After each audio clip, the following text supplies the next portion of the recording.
So this lens covers full frame, which is awesome, but on a crop sensor camera, it'll be equivalent to more of like a 25 to 26 millimeter lens. This lens has a 43 millimeter filter thread, has a minimum focus of 5.1 inches, which is surprisingly good. It's actually really good on this lens, and you can get some awesome, not quite macro, but very close-up wide-angle images with this. That gives a really unique perspective, and I'm really glad they allowed this close of a focus on this lens. Now this lens has a full plastic construction, except for the lens mount, which is metal as well. But again, the plastic feels really good, and for a budget, small, light lens like this, the quality is honestly better than I would expect. This lens weighs 5.8 ounces, so 0.2 ounces more than the 50mm lens.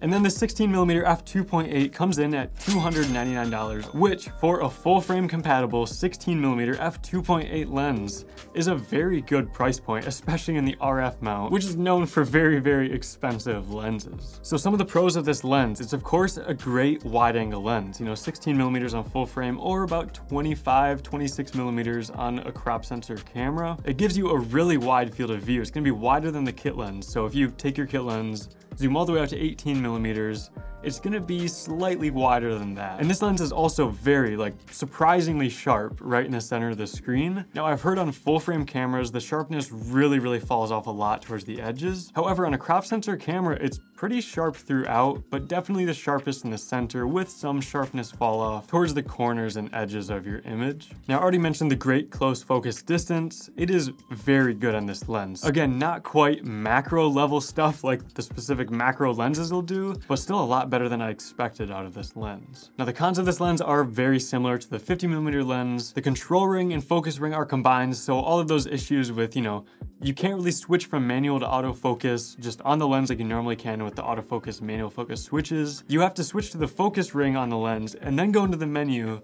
to switch from auto to manual focus and then back if you want to go back to autofocus. So once again, just a little bit of an annoyance there, but not really a deal breaker by any means. Now, once again, this lens is not weather sealed in any way, so I wouldn't recommend taking this in any sort of dusty or wet environment.